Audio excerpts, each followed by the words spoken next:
Так енді біз бүгін онда үшінші модульді бастайық, ә? Үшінші модульді Жақсы. қояйық. Біздің полный 40 минутымыз бар ма, Ермек? Иә, толық 40 минутымыз бар. Біз деген екі рет үлгеріп қалуымыз мүмкін. Екі рет. Ал көрейік. Ал кеттік. 1,5 болып қалмасын. Жылдам істеуге тырысамыз, ә? Сіз осы жағдайда қандай әрекет жасайсыз? Әрине адам өтіп жатыр. Жасыл жанды ғой. Жасыл жанғанмен адам үлгермей қалды. Әрине біз ол өтіп кеткенін күтеміз, ә? Үш. Жол беріп бастаймыз, дұрыс айтасыз. Кеттік. Көше қиылысында кептеліс болса, сізге көше қиылысына шығуға бола ма? Әрине, Тыйым салынады. бірақ оңға солға бұрылып кетсек болады ғой.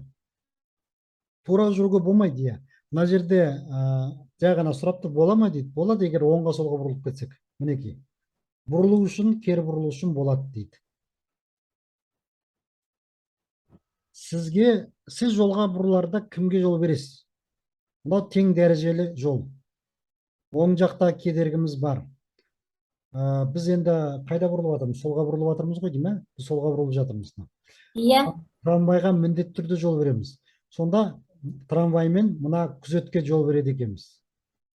Мынаған керегі жоқ, өйткені оның кедергісі бар. Сонымен Үшінші жауап тура. трамвай және маягы бар көлік. Оңға бұрылар кезде кімге жол бересіз?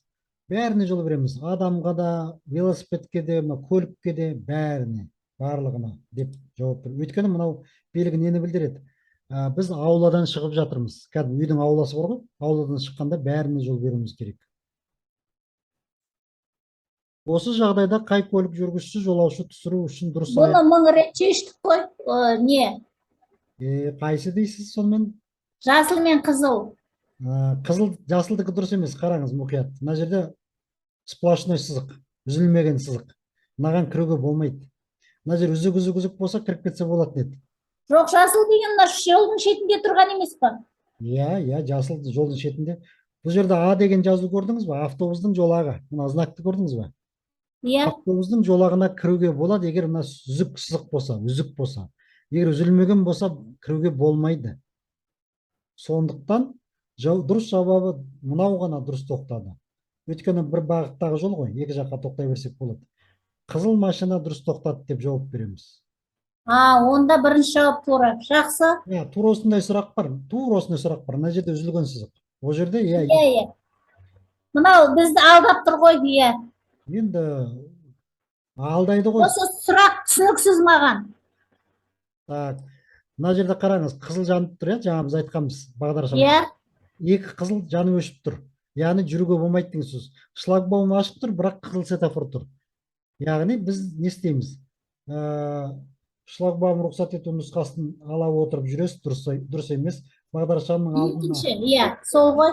Осы өшкен кезде ғана. Так, не дейді? Егер жақында Тиым белгісі қосылып тұр, келіп тоқтау қажет дейді. Екіншісі дұрыс, осы светофордың алдына келіп тоқтап тұру керек екен. Енді ұмытпаймын. Подтвердить. Сіз өтпеден жүріп тыйым салынатын ашығы қандай? Яғни мына рельске жетпей тоқтау керек, ә? Қанша метр жетпей тоқтау? Есіңізде ғой, бар ғой? 15 па? 10 метр. 10 ба? 10 метр. Жаттап алыңыз, егер шлагбаум болса 5 метр, шлагбаум жоқ болса 10 метр. Жақсы. Сізге автобуспен қатар бір уақытта бұрылуға бола ма дейді. Енді автобустың жолы басты жол екен. Болады, егер біз автобусқа кедергі жасамасақ. Біз оңға бұрыламыз, автобус солға бұрылады. Бірақ автобус үлкен ғой. Тура ортаға келіп балып бұрылуы мүмкін да. Сондықтан, егер кедергі жасамасақ болады. Сіз елді мекеннен тыс жерде автобусқа жол бересіз ба? Автобусқа біз қаланың ішінде ғана жол береміз. Аялдамадан шыққан кезде. Қаланың сыртында жол бермейміз. Жоқ деп жауап береміз. Жоқ, иә. Сіз тура келе жатқан трамвайға жол бересіз ба? Бұл енді тең дәрежелі жол, сондықтан трамвайға әрине жол береміз. Бағдаршамның жасыл түсі сигнал жанғанда сіздің әрекетіңіз. Бізге жасыл жанғанмен мына көлік жолдың ортасында біткен жоқ, сондықтан бұның біткенін күтіп отыруымыз керек, өтіп кеткеннен кейін. Екінші жауап тура, оны жаттап алдым. көлікке жол бересіз дейді, иә. Мгм. Егер жаяу жүргіншілер өткелдерінен кейін кептеліс пайда болса, ары қарай пробка болып қалды да, ненің Мгм. пешеходтың ар жағына пробка болып қалды. Яғни біз не істейміз дейді. Бұл Жауаптарды оқиық. а, Жауаптар көрінбей қалды. Аха. жаяу жүргіншілер болмаған кезде өткеліне тоқтаймыз дейді. Адамдар жоқ болса Ол дұрыс емес. Иә. жаяу жүргінші өткеліне дейін 5 метр қалғанда дейді. Ол да дұрыс емес. Тікелей осыған жетпей тоқтауымыз керек. Главный баспасақ болды. Осы үшінші жауап дұрыс. Мына 5 деп қойып жатқаны ол деген әдейілеп тоқтау. Алдында айттық қой, әдейілеп тоқтағанда, мысалы үшін магазинге барып келу керек болса, 5 метр жетпей тоқтап жүгіріп кетіп қаламыз. Ал енді Енді мына қалай жаттаймын мен? бұл Тікелей әдейілеп жаяу жүргіншілер өтпес алдында. Оған жетпей тұрып, иә? сізге тағы да қайталап айтамын соңғы рет, чтобы сіз есіңізде сақтап алыңыз. Тоқтаудың үш түрі бар деп айтқанмын уже сізге, да. Әдейілеп Ал, тоқтау, әдейілеп тоқтағанда міндетті түрде 5 метр сақталады, әдейілеп тоқтауда. Бұл әдейілеп иә. тоқтау емес, бұл деген жүріс барысында тоқтау. Яғни біреуге жол Жоқ, әдейілеп тоқтағанда ана жаяу жүргіншілер жолына дейін 5 метр 5 метр, кейін 5 метр ма? асып барып тоқтай беруге болады. Асып барып қойды 1 сантиметр болса бола береді. Жетпей 5 метр жетпей тоқтау керек. Өйткені мына адам өтіп бара жатқан адамның жолын жауып тұруға болмайды. Көзін жауып тұруға болмайды да. Сондықтан 5 метр алыс тоқтау керек, жетпей. Ал енді мынау әдейілеп тоқтау емес, бұл деген жүріс барысында қажет болғаннан кейін. Не үшін қажет болды? Өйткені кептеліс. Кептеліс болғаннан кейін біз ең бастысы мына сызықты баспасақ болды. Тікелей кеп тоқтайды екенбіз. Түсінікті ғой, иә? Егер амалсыз Иә, иә, иә. машина сынып қалса, тура оның үстіне машина сынып қалса, онда не істейміз? Онда аварияға жағып тұрамыз. Или аварияға түсіп қалды, мына үстіне соғылып қалды. Онда тұрады.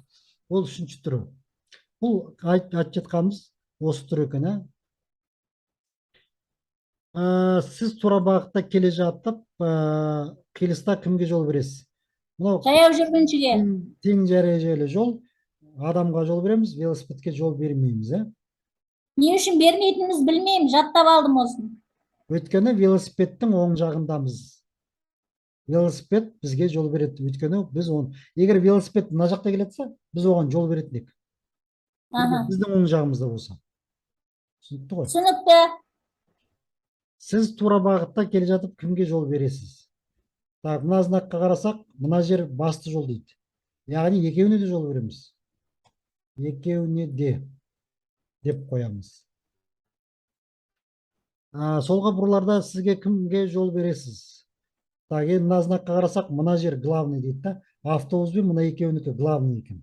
Екеуіне міндетті түрде жол береміз, және мынаған да жол береді екенбіз. Өйткені ол біздің оң жағымызда. Оның келе жатқанын көрдіңіз ба? Жіңішке сызықпен келе жатыр.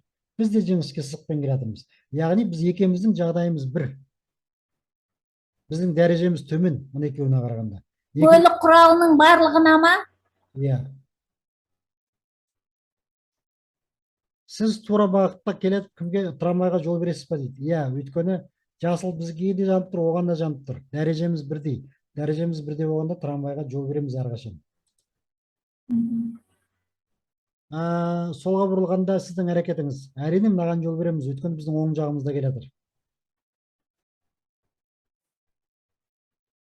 Сізге осы жағдайда ортаңғы жүріс жолағымен оңға бұрылуға рұқсат бере ме дейді. Мына ортаңғы жолақтан бұрылуға болады. Өйткені мына жерде деген үзілмеген сызық қой. Мына жаққа кіре алмаймыз. Мына жерден оңға бұрылсақ болады, бірақ автобусқа жол беруіміз керек міндетті түрде. Жауабы жол берумен рұқсат етіледі дейді. Трамвайға жол береміз. Иә, жол береміз. Бұл сұрақ болған бізде. Сіз солға бұрылғанда кімге жол бересіз? Так, мына белгіге қарайық. Мына белгіге қарасақ, мынау да біздікі де главный екен. То есть мына көк трамвай главный, и біз главный. Значит, мыналардікі главный емес. Сондықтан тек мынаған ғана жол береміз. Көк трамвайға. Трамвай бірге дейді. Бірінші трамвайға дейді. Сіз тура бағытта қозғалып келе жатып, кімге жол бересіз? Мына знакқа қарайтын болсақ, мына көріп тұрмыз ғой, жирный. Мынау екен. Яғни мынау басты жол дейді. Екеуіне жол береміз, және мынаған да жол береміз. яғни барлығына жол береміз. Тура осындай сұрақ қойып еді ғой, иә. Қиылыс алдында мына жол белгісі орнатылған жағдайда сіздің қандай әрекет жасайсыз? Жетінші жауап тура. Егер мына жерде Тоқтау сызығының алдына тоқтаймыз. егер сызық жоқ болсашы, онда қайда Мынаның қасына шығады. егер сызық жоқ болса, мына жол қиылысына жетпей тоқтаймыз. Мына белгіне тоқтап өтпейміз ба мынаған? Иә, ол знактың өзі айтып тұр ғой, міндетті түрде тоқтау керек дейді. Енді бұл жерде сұрақ болып тұр, қай жерге тоқтаймыз дейді. Бұл Тоқтау сызығының алдына. егер мына знакты деген мына жерге емес, мынау бір 10 метр, 15 метр бұрын қойып қойсашы. Бұл знак не үшін қойып тұр, не мақсатпен қойып тұр? Сіз міндетті түрде тоқтаңыз, өйткені мына жақтан келе жатқан машинаны или мына жақтан кеткен машинаны көрмейсіз дейді. Сондықтан көру үшін тоқтау керек екен. Енді қазір сызық бар, хорошо. Ертең қар жауады, сызық астында қалады. Сонда қайда тоқтаймыз? Мына бордюрдан бұрылып бара жатыр ғой, бұрылатын жеріне барып тоқтаймыз да. Дәл қазіргі жауабымыз әрине біздің тоқтау сызығының алдына тоқтаймыз. Иә. Сіз тура бағытта жүріп келе жатып, қиылыста кімге жол бересіз? Тек мынаған жол береміз. Өйткені оныкі мен біздікі басты жол. Трамвайдікі екінші дәрежелі жол. Сондықтан жүк көлігіне. Жол қозғалыс ережесі бойынша солға бұрылуларда сіздің әрекетіңіз. Әрине бұл жерде адам өтуге болмайды. Бірақ та біз солға қарап бұрыла береміз, мыналарға жол беру міндетті емеспіз. Бірақ енді амал жоқ, тоқтаймыз, адамды өткізіп жібереміз ғой, бірақ оларға жол беру міндетті емеспіз. Жаяу жүргіншіге жол берместен солға бұрыламыз. Иә, екінші. Баса көктеп таптап жүре береміз деп жазып қоймаймын екен, Иә. Негізі бұл сұрақты кітаптан алып тастаған, электронный версиясынан алып тастамапты, өйткені оның бәрін өзгерту керек қой. Осы жағдайда көлік құралдары қиылыстан қандай кезекпен өтеді? Енді қарайық, мына көліктерге қызыл жанып тұр, олар бұрылам деп тұр, жасыл жанып тұр. Бірақ негізгі сигнал қызыл болғандықтан бірінші өтіп кетеді КамАЗ. Өйткені КамАЗдың алдында негізгі сигнал жасыл. КамАЗ өтіп кеткеннен кейін барып мына екеуі жүреді. Сондықтан жүк көлігі, трамвай және жеңіл көлік дейді. Ары қарай кеттік. Осы жағдайда сіз қиылыстан біз бірінші өтіп кетеміз, өйткені мына жерде қараңыз, поворот жанып тұрған, қараңыз. Біз солға бұрылып жатыр екенбіз. Яғни біз соңғы болып өтеміз. Кеше біз айтқанымыз есіңізде ме? Біз деген жолдың ортасына барып тоқтаймыз, өйткені мына машинаны жіберу керек. Пока біз мына жерде тоқтап тұрғанда мынау зып етіп өтіп кетеді біздің артымыздан. Одан кейін мынау өтеді, соң біз соңғы болып өтеміз. Сонда соңғы болып өтесіз дейді. Түсінікті ма? Иә. Негізі бұл суретті есіңізде сақтаңыз. Мен 31 жыл сабақ беріп келе жатырмын. Бірде бір рет дұрыс жауап берген емес осы курсанттар. Ешқашан дұрыс жауап бермейді. Не үшін екенін айтайын ба? Иә. Өйткені ойлайды, оң жақта кедергі жоқ қой, бұрылып кетемін дейді. Қалай бұрылады? Мына машина келе жатыр ғой, оған жол беру керек қой. Егер мына машина жоқ деп санайықшы, қызыл машина жоқ. Біз солға бұрылған кезде мына машинаға жол береміз ғой? Жол береміз. Иә. Сызып көрсететін болсам, егер түсінікті болу үшін, біз деген былай кеп солға бұрылайық деп жатырмыз. Мына машина тура кетіп баратыр. Бізге кедергі, мына жерде кедергі. Сондықтан біз мына жерге кеп тоқтауымыз керек, мына машина өтіп кеткенше. Бірақ біз мына жерге тоқтағанда мынау жүре алмай тұр. Неге? Өйткені оның оң жағында кедергі тұр. Мына машина кедергі болып тұр. Сондықтан біз мына көшені, мына қиылысын өтіп кеткеннен кейін уже мынаның кедергісі жоқ болып қалады. Біз мына жерде тұрмыз ғой. Сол кезде мына бірінші болып өтіп кетеді, мына көлік екінші болып өтіп кетеді екен. Ең соңында барып біз үшінші өтеді екенбіз. Көрдіңіз ба? Түсінікті есте сақтауға тырысамын. Сіздің тәжірибеңізді.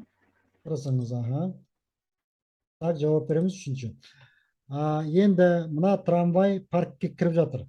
Ол паркке кіріп бара жатса, барлық машина жол беру керек. Егер трамвай парктен шығып келетсе, ешкім жол бермеу керек. Солай түсініп жаттап алсаңыз болды. Кіріп бара жатқанда бәрі жол береді. Шығып келе жатқанда ешкім жол бермейді. Өйткені мына трамвай жол паркке кіріп бара жатқанда бәрі общий жол ғой. Жалпыға арналған жол ғой. Жалпыға арналған жолда трамвайдың басымдылығы бар. Ал енді ол трамвайдың паркі өзінің ғана жол ғой. Жалпы жол емес. Өзі шығып келе жатыр, өзінің үйінен шығып келе жатыр. Яғни ол бізге жол береді. Так, Сонымен төртінші жауап тура ма? жоқ, дәл қазір ол кіріп бара жатыр ғой. Екеуі де жол береді. Екі көлік те жол береді деп жауап береміз бірінші. Жақсы. Сіз тура бағытқа келе жатып кімге жол бересіз? Тек трамвайға жол береміз. Мына жерде тең дәрежелі жол, екі трамвайға да жол береміз. Екі трамвайға да. Мына жерде біз басымдығымыз бар, өйткені автобустың оң жағында біз келе жатырмыз. Біз оң жағында ол үшін кедергіміз, сондықтан біз бірінші өтіп кетеміз. Сіз қиылыста оңға бұрылған кезде кімге жол бересіз? Біз оңға бұрылып жатырмыз, ешкімге жол бермейміз. Ешкімге. Себебі главный жолдамыз ба? Егер біз тура кетіп барсақ, мотоциклға жол беретін едік. Өйткені мотоциклдің жолы, көрдіңіз ба, главный, и біздікі главный, екеуміздікі ғана главный, да? Мыналарды біз ұмытамыз, бұлар жоқ біз үшін. Мінекей оған. Ал енді біз тура бартқан жоқ, біз оңға бұрылып баратырмыз ғой. Яғни біз мотоциклға жетпейміз, оңға бұрылып кетеміз. Сондықтан біз ешкімге жол бермейміз. Әрі қарай. Біз оңға солға бұрылғанда міндетті түрде велосипедке, адамға жол береміз. Сонда екеуіне де жол беруіміз керек. Оңға бұрылу кезінде сіздің әрекетіңіз. Бізде қарасаңыз қызыл жанып тұр, негізгі. Иә. Негізгі жасыл. Сондықтан біз жол береміз. Жол, не дейді? Жол беріп бұрыласыз дейді. Яғни бірінші жауап. Так, мына сұрақты есіңізде ма? Қараңыз, мына көлік тура жүргісі келіп тұр, бірақ қызыл жанып тұр. Ол не істейді дейді. Арт жақта біреу келіп қалды, поворот жағып. Яғни ол поворот жағып тұрса, осы көлікке кедергі жасамау үшін мынау да оңға бұрылып кету керек. Егер мынаның поворот өшіп тұрса, ол тұра беретін еді, жасыл жанғанша. Ал қазір тұруға құқығы жоқ, өйткені арт жақта көлікке кедергі жасап тұр. Не болмаса ол мына жаққа тұру керек еді, екінші жолаққа. Не болмаса оңға кетіп қалу керек. Сонымен Сұрақты көрсетіп қойыңызшы. мен сұрақ не аласыз, айтып тұрмын ғой сізге. Иә. Мынау тура жүргісі келіп тұр, не істейді дейді. Оңға бұрылып кетеді, барғысы келмесе де. Яғни арт жаққа қарап жүру керек еді.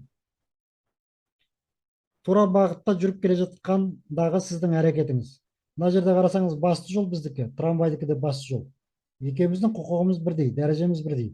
Ондай кезде трамвайға жол береміз. Трамвайға жол бересіз.